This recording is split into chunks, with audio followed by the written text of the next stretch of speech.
Hey guys, how's it going? Hope you're doing well. My name is Crown, and today I'm going to read you some very interesting stories that I hope that you're gonna love. And now, without further ado, let's go!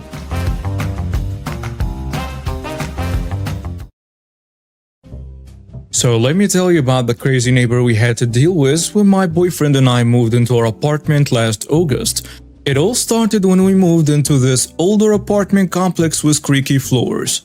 According to our lease, we had to cover 90% of any room with carpet, except for the bathroom and kitchen to help with noise.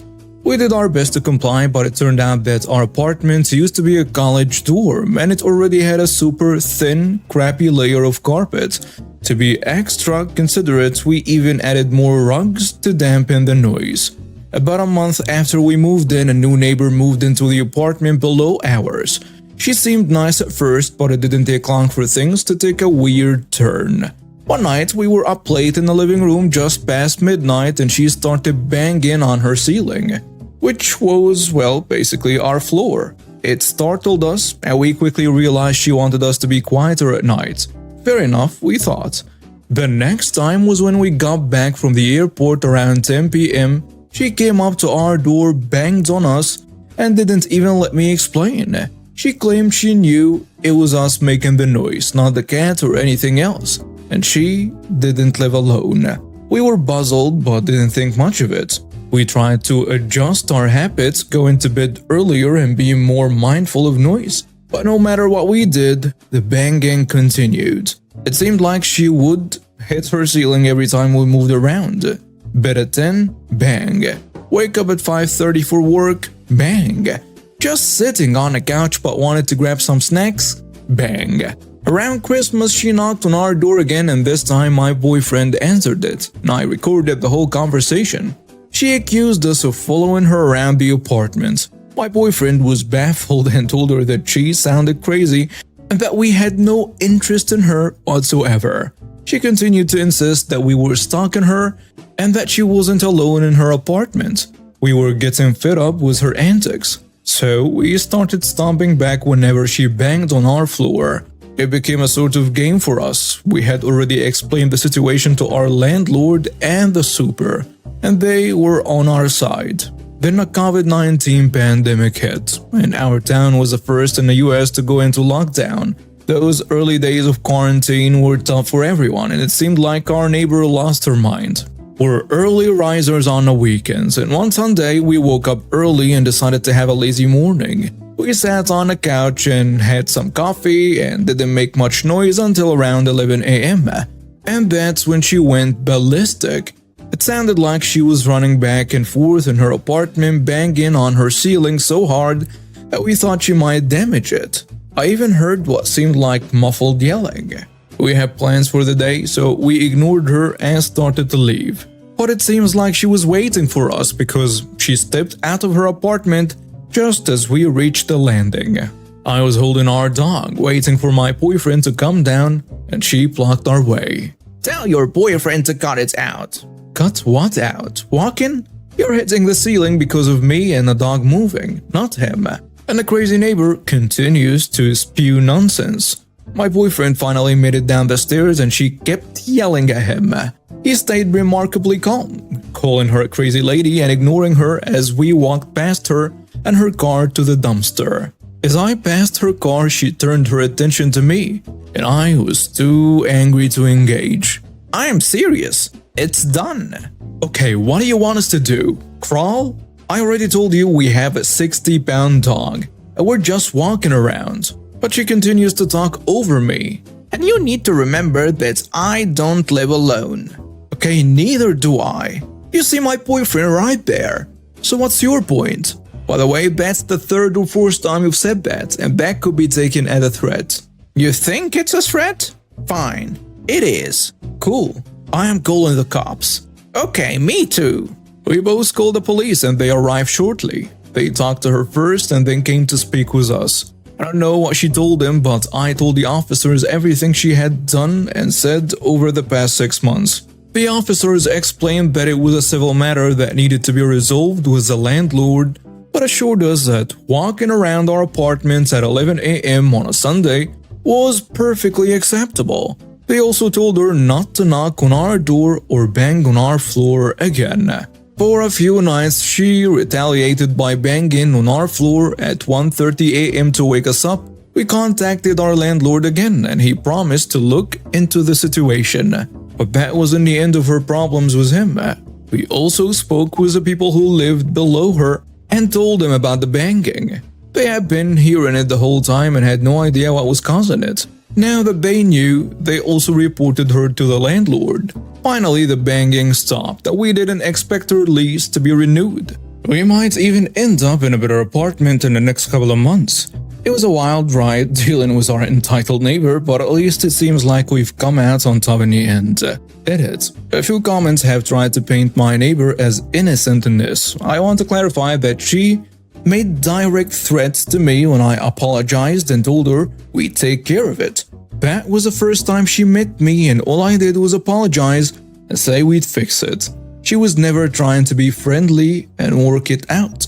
We have never engaged her. We have never provoked her. This happened 10 years ago. My wife and I had a destination wedding. We had a large group fly with us, so the airline gave us a free upgrade to first class. We were given seats A and B of row 4, window and aisle for those not familiar with airline seating. C and D were in the middle of the plane with no windows, and E and F were aisle and window on the other side of the plane. When we boarded, there were a couple in our seats. We asked them to move so we could get our seats. Surprisingly, they outright refused. I didn't want to fight with them, nor was it my job. I grabbed the flight attendant and explained the situation. She came over and confirmed that they were in row 1, seats C and D. She asked them to move and they refused. She told them that they didn't have a choice. They became very rude about it and still refused. Before it escalated any further, I offered to swap seats with them now that we know where they were sitting. I had no problem with their seats either. These are free upgrades after all. The flight attendant and a couple agreed that we were officially swapping seats. Everyone was happy and the flight attendant made sure that we got a glass of champagne first. About 5 minutes after all of this went down, another couple gets on a plane and I guess unsurprisingly it turns out the airline double-booked the seats we were originally assigned. The couple we swapped with were also part of a group package free upgrade, so the couple coming on took priority since they actually paid for their first-class seats. After some more arguing, the couple we swapped with agreed to give up those seats. I was kind of shocked since first class was full at this point. Then, what shouldn't have been a surprise, the couple began moving their bags above our new seats in row 1. The flight attendant stopped them and pointed out that they had officially swapped seats with us. She told him there were seats available in coach. They began yelling and screaming and being all around nasty people. Eventually, the flight attendant got the captain who came out and told them their choice was to go to coach or get another flight. They reluctantly went to coach. The woman was bawling loudly the whole way. It seemed like everything was good for a couple of hours, and about 2 or 3 hours into the flight, an old guy comes into first class. I was asleep at this point and was woken up by him grabbing me and trying to haul me out of my seat. I'm a big guy and this was a guy much smaller and a lot drunk than me, so it didn't take much to reject his attempts. Turns out he was the father of the woman who we swapped seats with. I got up just to make sure I was able to protect myself and this stupid old man threw a punch. It was weak and barely grazed my arm, but that's not something you should do on a flight especially. A guy who assumed was the airline marshal grabbed him and dragged him out of first class. Things calmed down again for about 30 minutes before the woman came rushing into first class. She started yelling and trying to find the flight attendant. The same guy walked, dragged her to the coach and returned. A few hours later, without any more incidents, the plane landed at our destination. We were asked to remain seated when the plane was parked. A small team of cops boarded the plane and removed the daughter and the father in handcuffs. Funny thing was that we were staying at the same hotel as them and one of their guests told one of our guests yet they were in jail for at least a couple of days. Back in 2013, I found myself in the middle of an unexpected and infuriating encounter that would later become the stuff of legend in my life. You see, in my country, the Nursing Council organized an annual 3-day convention. It was a gathering that had two primary draws: the opportunity to present your nursing research and a chance for a little vacation since they moved it to a different city every year, usually around the middle of May. I was about to learn that even in a setting meant for professional growth and relaxation, there are always a few entitled individuals lurking in the shadows. For the past couple of years, my fellow nurses and I had joined forces to research and write a paper on training and educating patients. And guess who had the honor of presenting it? Yours truly. So I applied, and they graciously gave us a slot early on the first day of the convention. It was set in a swanky touristy city, and while I was attending the event, I decided to stay in a more budget-friendly hotel, a decision that would play a significant role in the story. The day of my presentation arrived. I dressed in my dark blue business suit and tie, clutching my trusty laptop, and the presentation went off without a hitch. And afterward, I bumped into a classmate from nursing school. We decided to grab a coffee to catch up, and since she wanted to attend another presentation later, we opted to stay put and enjoy the cafe patio of the fancy hotel hosting the convention. As we sat there, chatting, sipping our coffee, and soaking in the sun, the patio started to fill up with mostly student nurses and convention attendees. The cafe staff was working tirelessly to serve everyone. Then out of nowhere, I felt an ominous presence looming over me, and a high-pitched voice pierced through my conversation. I turned to see a woman who looked like she had just stepped out of a Karen prototype catalog. The haircut, the expensive clothes that somehow managed to look cheap, and that unmistakable entitled attitude. "Excuse me?" I looked at her confused. "Yes?" Karen was a growing hint of annoyance. "My friends and I have been waiting for someone to take our order for 5 minutes." She pointed towards a nearby table where a couple of women, undoubtedly in the same entitled subcategory as Karen, were sitting. I raised an eyebrow, still perplexed. Karen, losing her patience, "So, get off your break and come take our order." My patience had its limits. "I don't work here." And that's when Karen leaned in, her face inches from mine, and declared, "Listen up, you peon. We are paying customers, and you're going to do as you're told. Break is over." She then swiped her arm across the table, knocking over coffee cups and glasses of water. Most of it ended up on my laptop, which sat next to our table. At that moment, I was beyond furious. I rose from my seat, and there was a noticeable height difference between us. I'm 6 foot 4 inches while she was maybe 5'6", on 3-inch heels. I tell her, "Listen here, you little witch. I don't work here, and even if I did, I wouldn't serve people with your attitude. And if something happened to my laptop, you're paying for it." Karen, seething with anger, "You dare to threaten me? Me? Do you know who I am?" I responded without hesitation, "No, and I don't care. You're just an entitled witch." Our altercation had drawn the attention of many onlookers, and a server had finally made their way over. The servers at this cafe were dressed in black pants, white shirts, and black aprons, clearly distinct from my business suit. The server trying to make sense of the situation. "What is happening here?" Karen pointing at me. "Your colleague is refusing to take our order and is threatening me." The server glanced at me and quickly deduced the situation, saying, "Ma'am, this man doesn't work here. He's a customer." But Karen's mind couldn't seem to grasp this simple fact. She continued to rant until a manager and security personnel arrived.